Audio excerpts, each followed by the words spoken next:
नमस्कार दोस्तों, स्वागत है आपका उत्तीर्ण क्लासेस में। और आज हम लोग पढ़ने वाले हैं आयतन और पृष्ठ क्षेत्रफल। ठीक है, तो आज हम लोग पढ़ने वाले हैं आयतन और पृष्ठ क्षेत्रफल। और इसमें हम लोगों को क्या क्या पढ़ना है। पहला तो हमारा घन हो गया, ठीक है, दूसरा घनाभ, तीसरा गोला और चौथा क्या है, बेलन। आज इन चारों आकृति के बारे में हम लोग समझने वाले हैं कि ये क्या होते हैं और इनके फॉर्मूला के बारे में भी समझेंगे और इससे संबंधित कुछ प्रश्न को भी आज हम लोग हल करने वाले हैं। ठीक है, तो आप देखते रहिए मेरा वीडियो और देखते हैं। सबसे पहले बात कर लेते हैं हम लोग घन के बारे में। ठीक है, तो सबसे पहले घन के बारे में बात कर लेते हैं। तो घन जो है एक वैसा आकृति होता है जिसकी लंबाई और चौड़ाई और ऊंचाई ये तीनों आपस में बराबर होती है। ये तीनों क्या होती है, आपस में बराबर होती है। और साथ में क्या है कि इसमें घन में जो है कोर की संख्या, घन में कोर की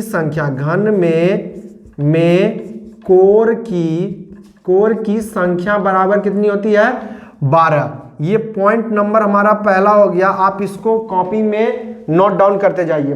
फिर दूसरा पॉइंट नंबर क्या है, घन में फलक की संख्या, घन में फलक की संख्या बराबर।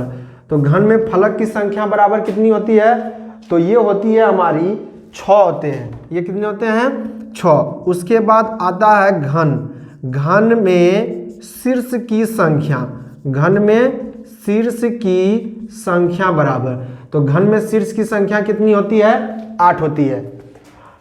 अगर हम कोई किताब को लेते हैं तो उसमें जो टोटल जो घन अगर किताब को लिए तो अगर किताब की लंबाई, चौड़ाई और ऊंचाई अगर वो बराबर है तो उसको हम घन की आकृति को मान सकते हैं। अगर या तो फिर जो लूडो खेलने वाला जो छक्का होता है अगर हम उसको ले लें तो उसमें जो है आप देखते होंगे उसमें जो कोर होता है उसकी संख्या टोटल कितनी होती है, 12। उसके बाद उसमें जो फलक होते हैं यानी फलक को हम सतह भी बोल सकते हैं, उसकी संख्या कितनी होती है, 6। और शीर्ष की संख्या कितनी होती है, 8। अब यहाँ पे देख सकते हैं कि शीर्ष जो है 1 2 3 4 5 6 7 और 1 8, यानी टोटल जो शीर्ष होता है इसमें कितने होते हैं, 8। और फलक का मतलब क्या होता है, ये जो इसका फेस होता है, जो सतह होता है इसका बाहरी सतह, जैसे देखिए यहाँ पे एक सतह यहाँ हो गया एक, फिर इसका उल्टा साइड में यहाँ अपोजिट में दूसरा हो गया, ठीक है, फिर तीसरा यहाँ पे हो गया, चौथा यहाँ हो गया, ठीक है। तो 4 और इसका उल्टा, एक ऊपर, इधर एक ऊपर हो गया और एक नीचे हो गया, यानी कुल मिला के कितना हो गया, इसमें फलक की संख्या कितनी हो गई, 6।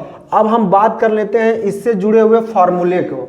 ठीक है, तो सबसे पहले फॉर्मूला जो इसका आता है वो आता है क्या, घन का आयतन। क्या आता है, घन का आयतन बराबर, घन का आयतन बराबर। तो घन का आयतन अगर हमको निकालना है तो हम क्या इसमें निकाल लेंगे, भुजा का क्यूब निकाल लेंगे। ठीक है, तो ये हमारा पहला फॉर्मूला आ गया, घन का आयतन बराबर क्या होता है, भुजा का क्यूब। फिर इसके बाद दूसरा नंबर फॉर्मूला होता है घन का संपूर्ण पृष्ठ का क्षेत्रफल, संपूर्ण पृष्ठ का क्षेत्रफल बराबर। तो जब भी घन का संपूर्ण पृष्ठ का क्षेत्रफल निकालने का बाद जब बोला जाएगा तो हम क्या करेंगे कि टोटल घन में सतहों की संख्या कितनी होती है, 6, और इसको गुना कर देंगे कितना से, तो भुजा के स्क्वायर से। तो ये हमारा क्या निकल जाएगा, घन के संपूर्ण पृष्ठ का सतह का क्षेत्रफल।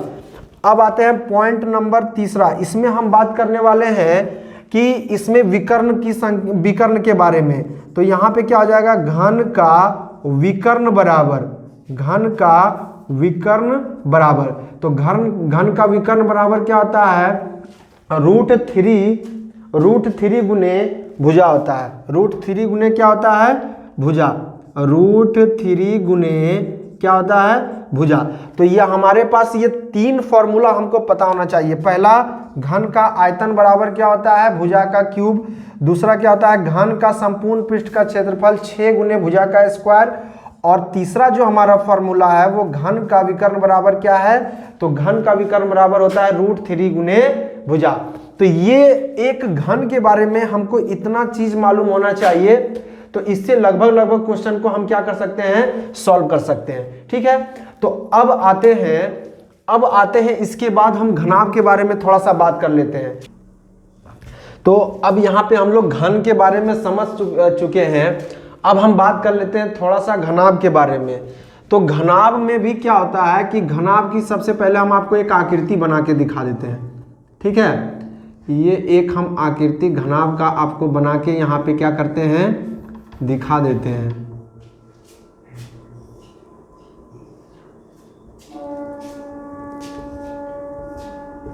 आप यहाँ पे देख सकते हैं ये जो आकृति बनी है ये किसकी है, घनाभ की। इसमें भी हम लोग 3 चीज के बारे में मुख्यतः बात करने वाले हैं। पहला L, दूसरा B और तीसरा H। तो L से क्या होता है, L से हम यहाँ पे लिख सकते हैं लंबाई को। ठीक है, B से क्या होता है, यहाँ पे B से होता है चौड़ाई, और H से क्या होता है ऊंचाई। ठीक है, तो 3 चीजें रहता है इसमें भी, लंबाई, चौड़ाई और ऊंचाई। लेकिन एक बात आप यहाँ पे थोड़ा सा समझिएगा, क्या होता है कि घन के बारे में हम क्या बताए थे कि लंबाई, चौड़ाई और ऊंचाई ये तीनों आपस में बराबर होते हैं। ये तीनों आपस में क्या होते हैं, बराबर होते हैं। किसमें, घन में। लेकिन घनाभ में ऐसा नहीं होता है, घनाभ में ऐसा नहीं होता है। घनाभ में लंबाई, चौड़ाई और ऊंचाई तीनों अलग अलग होते हैं। ठीक है, तो अब बात करने वाले हैं कि घन में किनारों की संख्या कितनी होती है। तो आप देख सकते हैं घन में हम बताए थे कि कोर की संख्या जो है 12 होती है, तो उसी तरह इसमें भी क्या होता है, कोर की संख्या 12 होती है, और जो इसका सतह होता है वो 6, और घन में शीर्ष की संख्या कितनी, घनाभ में शीर्ष की संख्या भी 8 होती है। मतलब इसी के बराबर ये भी होता है। अब बात कर लेते हैं इसका कुछ फॉर्मूला के बारे में। तो सबसे पहले हम घनाभ का आयतन के बारे में बात कर लेते हैं। ठीक है, तो पहला नंबर में क्या होता है, घनाभ का आयतन बराबर। तो जब घनाभ का आयतन निकालने का बात होगा तो इसका क्या हो जाएगा, L गुने B गुने H। ठीक है, ये हमारा पहला फॉर्मूला हो गया। जब भी हमको घनाभ का आयतन निकालने का बात करेगा तो हम क्या करेंगे, लंबाई, चौड़ाई और ऊंचाई को गुना कर देंगे। पॉइंट नंबर दूसरा में आते हैं। उसके बाद क्या है, घनाभ का संपूर्ण पृष्ठ का क्षेत्रफल, संपूर्ण पृष्ठ का क्षेत्रफल बराबर। तो जब भी संपूर्ण पृष्ठ का क्षेत्रफल बोलेगा तो इसका क्या हो जाएगा, 2 × L गुने B प्लस B गुने H और प्लस H गुने L। तो ये हमारा होता है घनाभ के संपूर्ण पृष्ठ के क्षेत्रफल का क्या होता है, फॉर्मूला होता है। अब आते हैं तीसरे नंबर पे, घनाभ का विकर्ण।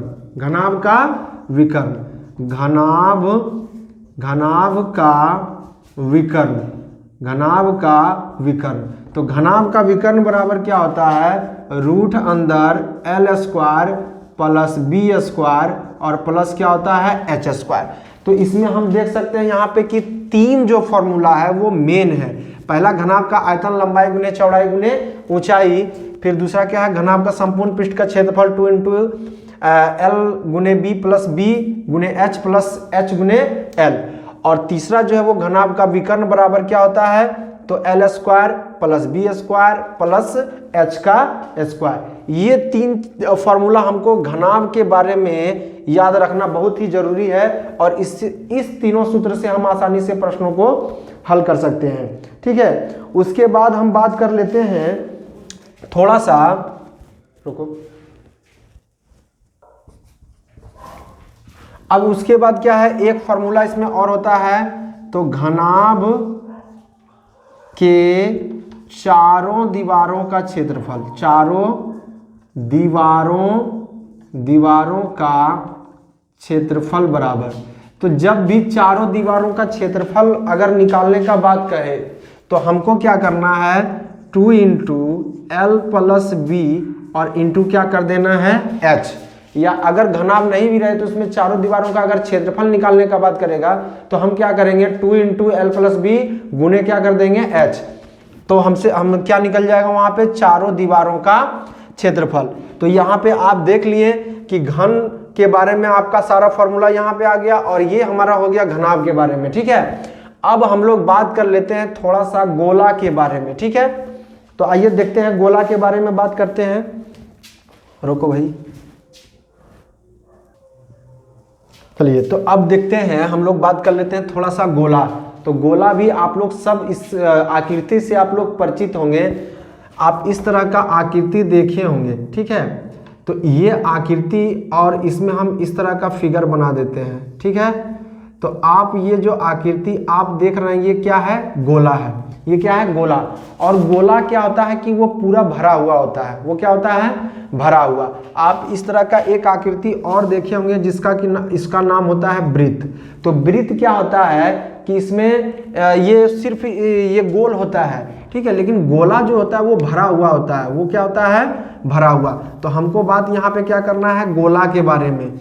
अब गोला के बारे में हमको 2-3 फार्मूला जो है वो जानना बहुत ही जरूरी है, ठीक है। हमारे 10th एग्जाम के लिए इसमें इससे क्वेश्चन पूछा जाता है। तो सबसे जो पहला है वो क्या है, गोला का आयतन बराबर, गोला का आयतन बराबर। तो गोला का आयतन क्या होता है, 4/3 पाई आर क्या होता है, क्यूब। ये पहला हो गया। दूसरा नंबर क्या होता है, गोला का संपूर्ण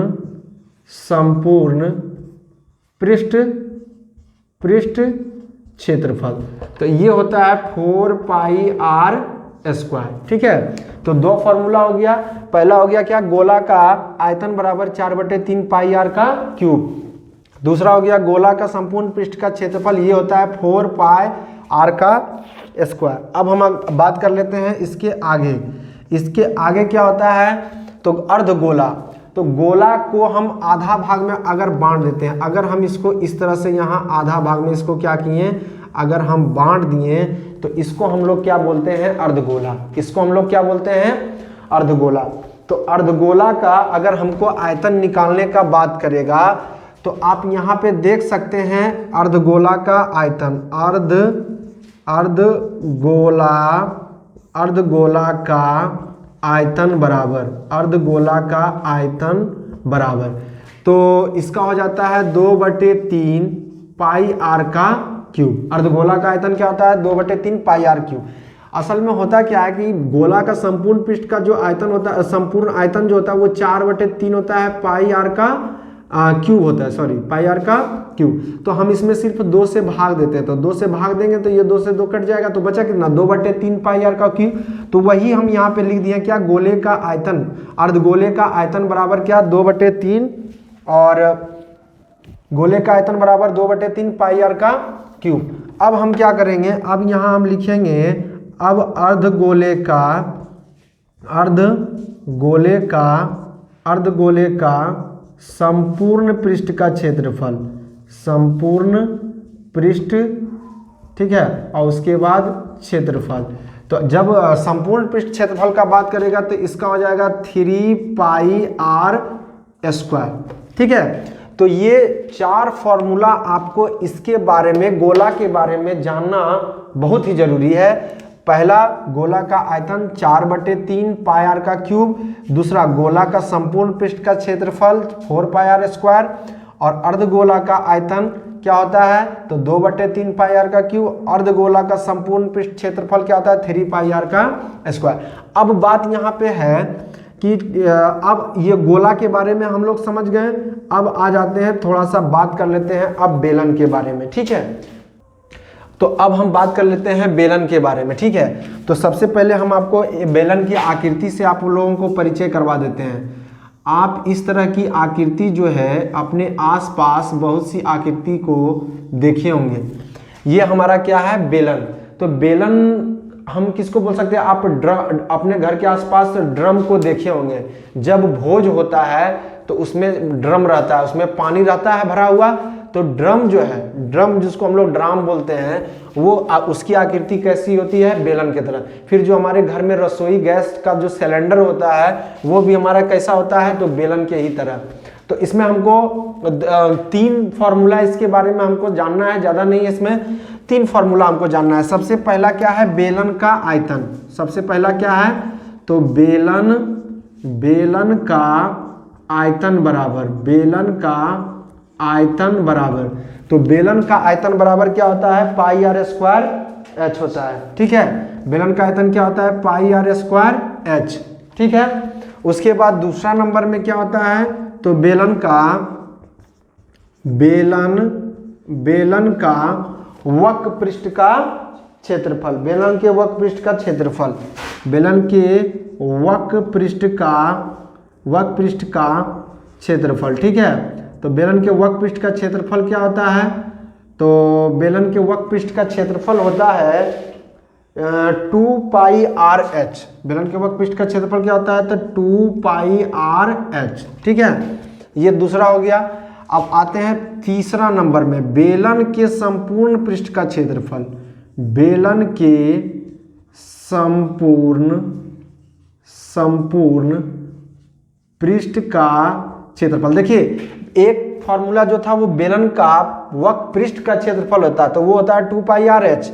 लेकिन एक क्या है, बेलन के संपूर्ण पृष्ठ का जब क्षेत्रफल का बात करेगा तो क्या हो जाएगा, 2 पाई आर।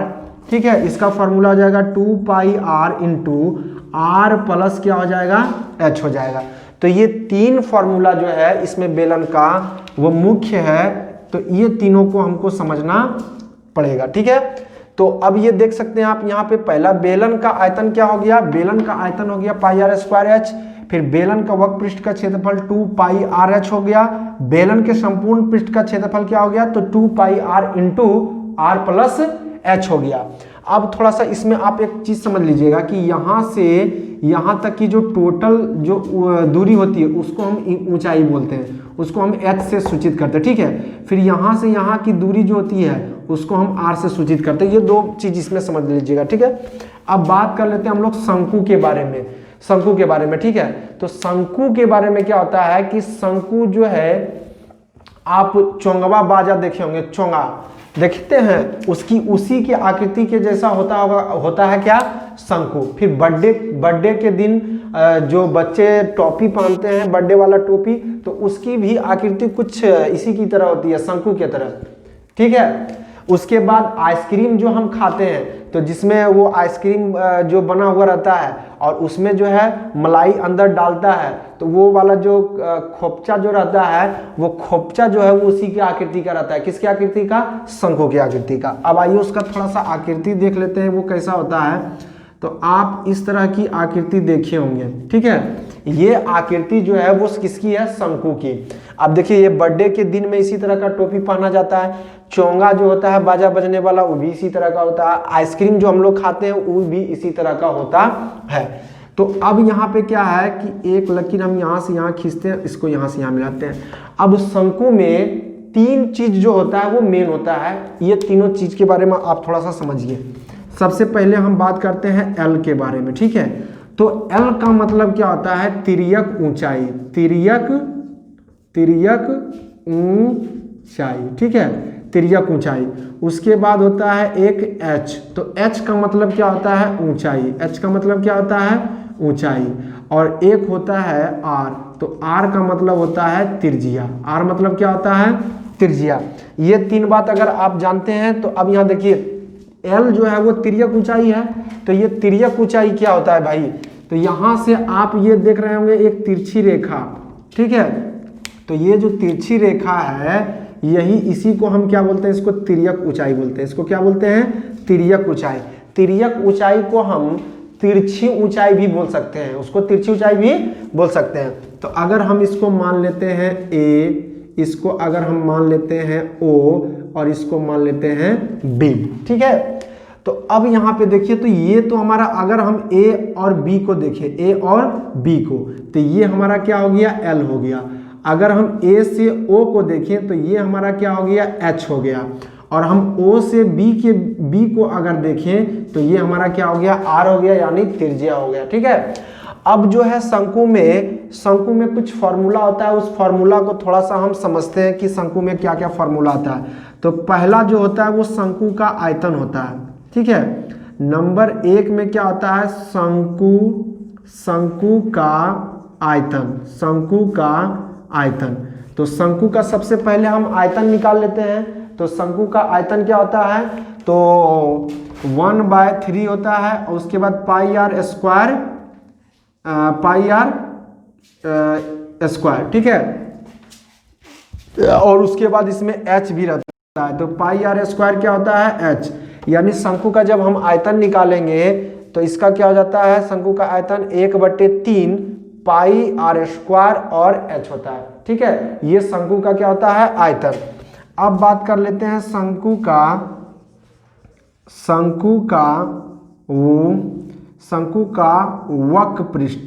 वक्र पृष्ठ। तो शंकु का वक्र पृष्ठ का जो क्षेत्रफल होता है वो होता है पाई आर एल। वो क्या होता है, पाई आर एल। ये हो गया हमारा दूसरा फॉर्मूला। अब हम बात कर लेते हैं तीसरे फॉर्मूले का, ठीक है। तो अब वो तीसरा फॉर्मूला क्या है, शंकु पूर्ण पृष्ठ का क्षेत्रफल, ठीक है। शंकु के पूर्ण पृष्ठ का क्षेत्रफल, शंकु के पूर्ण पृष्ठ का क्षेत्रफल। तो ये क्या होता है, पाई आर इंटू एल प्लस, शंकु का वक्र पृष्ठ का पाई आर होता है, पाई आर उसके बाद क्या होता है, एल प्लस आर, यही होता है, ठीक है। अब यहाँ पे आप तीसरा फॉर्मूला देख रहे होंगे कि देखिए पहला क्या है कि शंकु का वक्र पृष्ठ का क्षेत्रफल। तो वक्र पृष्ठ का क्षेत्रफल का मतलब क्या होता है, जो वक्र का मतलब होता है वो घुमावदार, ठीक है। तो घुमावदार उसका जब अगर बोलेगा तो हमको पाई आर एल लगाना है, लेकिन जब हमको बोलेगा कि शंकु के पूर्ण पृष्ठ का क्षेत्रफल क्या होता है तो उसमें हो जाएगा हमारा pi R into L plus R. तो ये 3 फॉर्मूला हो गया। अब इसके अलावा इसमें और क्या करता है कि इसमें क्या करता है कि अगर हम यहाँ पे थोड़ा सा इसको देखें, इसको अगर हम देखें ए ओ बी, अगर हम यहाँ लिखें त्रिभुज ए ओ बी में, त्रिभुज ए ओ बी में, तो अगर हम त्रिभुज ए ओ बी को अगर देखते हैं तो यहाँ पे आपको देखने से पता चल रहा होगा कि ये जो समकोण त्रिभुज बन रहा है, ये कैसा त्रिभुज बन रहा है, समकोण त्रिभुज। तो अब इसमें क्या होता है कि अगर हमको ए बी का दूरी चाहिए, किसका, ए बी का, तो ए बी का दूरी अगर हमको चाहिए तो क्या हो जाएगा, यहाँ पे रूट अंदर ए ओ का स्क्वायर और प्लस क्या हो जाएगा, ओ बी का स्क्वायर। तो ये फॉर्मूला भी आपको एक ध्यान में रखना होगा, क्योंकि कभी कभी क्या करता है शंकु में, हम अभी आपको बताया कि 3 चीज होता है। एक तो होता है एल का मतलब तिर्यक ऊंचाई, एच का मतलब होता है ऊंचाई और आर का मतलब क्या होता है, त्रिज्या। तो कभी कभी क्या होता है कि इसमें क्या करता है कि एल और एच दे देगा तो आर गायब कर देगा। कभी कभी क्या होगा कि आर को गायब कर दिया, एच और आर दे देगा।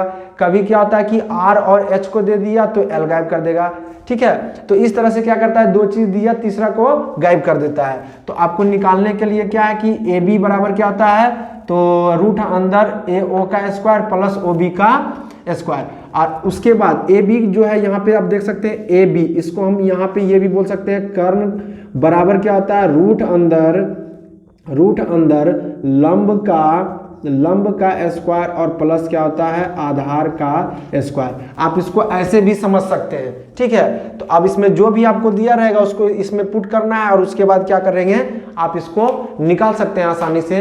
तो आई होप, मुझे लगता है कि आपको ये जो बातें आज हम आपको बताए हैं वो आपको समझ में आया होगा।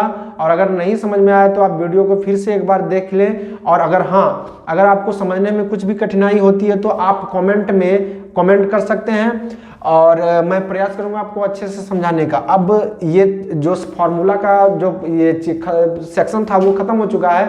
अब हम इसके अगले वीडियो में इससे संबंधित प्रश्न को हल करने वाले हैं। तो मिलते हैं अगले वीडियो में, तब तक के लिए नमस्कार।